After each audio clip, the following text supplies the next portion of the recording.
Okay, so we're continuing from yesterday. We're dealing with arc length, or not, sorry, not arc length in the area of a sector. That was the last set of notes.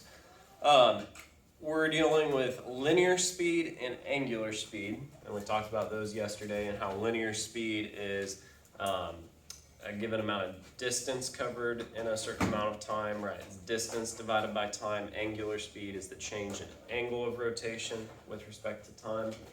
And we came up with some formulas yesterday. So linear speed was, well, first we said distance divided by time, but for a circular path, it's the arc length divided by time.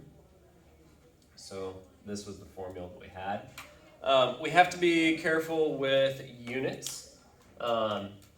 For linear speed, this will be measured in, it's still going to be a distance. So this is going to be things like feet, inches, centimeters, something that's a distance, right? Divided by some unit of time, like seconds, minutes, could even be hours. And then your velocity, the units are just going to be made up of that, right? So if we have feet and seconds, your linear speed is going to be feet per second, right? We understand how those units work. We also came up with a second formula yesterday, which was what? Radius times omega. Radius over time or revolution over time. Or Okay. radians. Theta divided by time.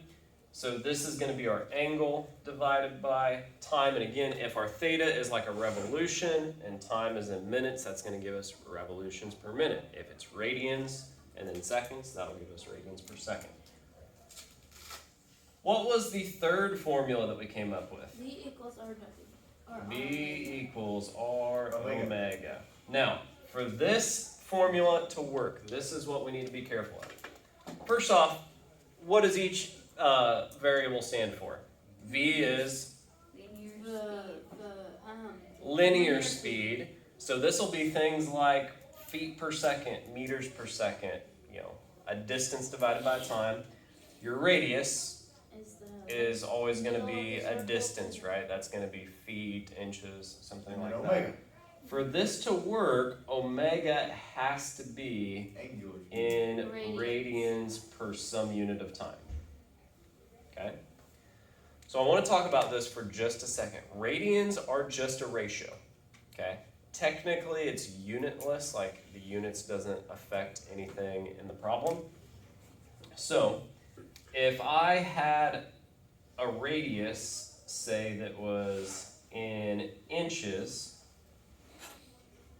and I multiply that by an omega that's in radians per minute, then my linear speed is going to be in inches per minute. Does that make sense? The distance is going to come from here, and the time is going to come from here. Because radians are just a ratio, technically unitless. All right, we're going to jump into some examples here today. All right, so, are you sure? Yeah, unless number 5 is Number 1. We're on number 5. Okay. So number 5 is going to be, actually we've got a little bit of writing to do here, so I'm going to pause it. Let's take a look at this. So a wheel has a radius of 14 inches. Okay, I like to go through, identify everything, kind of all the pieces of information that I have and label them. So I've got a radius of 14 inches. Okay, and I also am going to emphasize, put the label on it, because everything we do, that unit is going to matter. We can't just plug numbers into a formula haphazardly. We need to know that that's in inches. Okay? Then it turns at a constant 3.2 revolutions per second. So what is that? Linear speed. Hold on. It's what? It would be your angular speed. Is it angular speed or linear speed? It's angular because, well, Linear. I'm going with my first answer. No, That it was has my to gut. be angular because they want us to find linear. No, it is linear because inches per second, inches is a distance, and linear is radians. I think it's angular. It's, I we don't have know. to I find think they're right linear now, speed. 'cause It can't be linear speed. That's the video now. Okay. So it is an angular speed because it's revolutions per second. Revolutions is an angular measurement, okay? Not feet per second. Feet per second would be linear speed. Revolutions per second is angular. So it is omega equals 3.2 revolutions per second. But before I can just plug that into my formula to find linear speed, we have to convert it to radians. Yes, our formula has to use radians.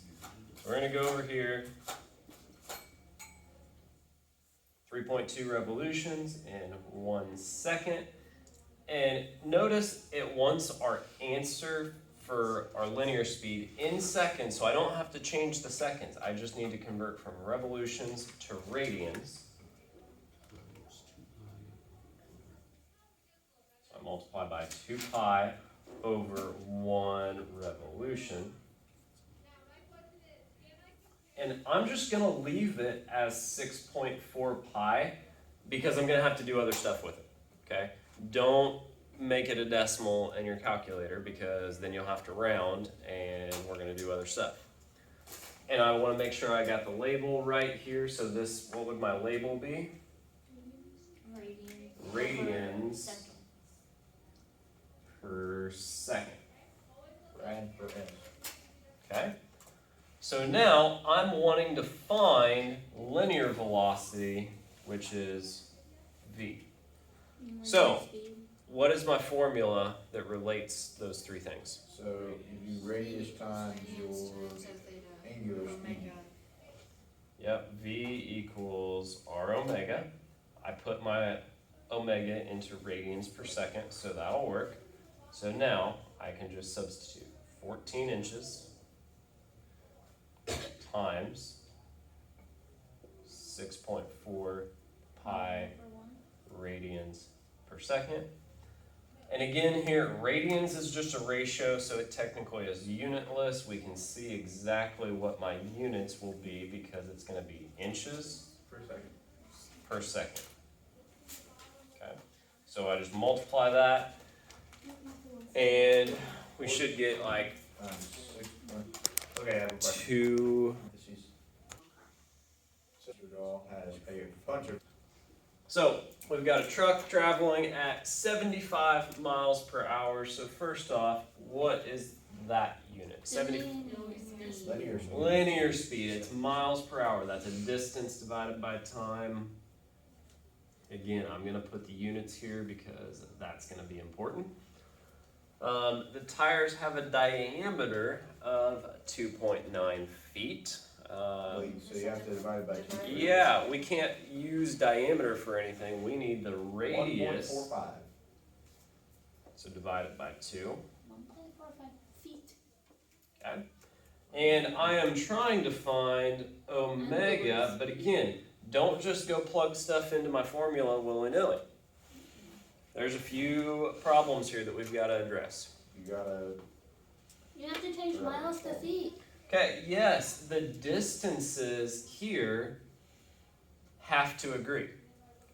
This is in miles, this is in feet. That's not going to work correctly. Now, technically, they just have to agree. It doesn't really matter which we convert, so I can change this to feet, or I could change this to miles, but does it make sense to change 1.45 feet to miles? No. No, that'd be I'm really tiny. 75 or 5 tomatoes. So, we're going to change miles to feet, and also, what does it want my answer to be in? Yeah, I want my final answer in seconds, so let's go ahead and take care of the hours while we're at it.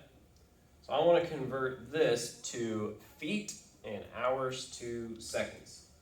I need 75 miles over 1 hour. I'll start with the miles. 1 mile is 5,280 feet. And 1 hour is 3,600 seconds. And then we multiply straight across.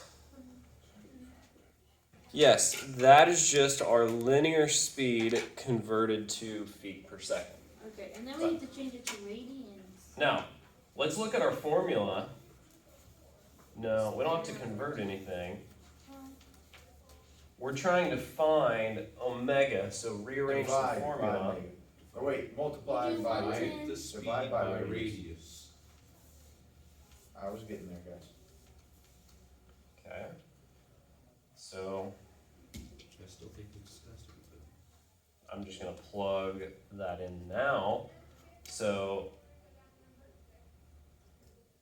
110 feet per second divided by, Wait. 4.45. Okay. And then what are the feet cancel out? yeah, notice the units of feet will cancel out. So what is my unit for omega? 75.9 seconds. Wait a second. 75.9, I agree with. Is my label just going to be seconds? No, radians per It's second. radians. Radians is that ratio, remember? Wait, so how do you get radians then? Because it's in the directions. One, we just understand that for omega, it's going to be Radians. radians per some unit of time. Okay? Radians is really technically the ratio between those two things. So So it no is, matter what, it'll be yeah, radians. no matter what omega. If you're is. finding omega and these units agree, just like remember, go back to when we talked about arc length.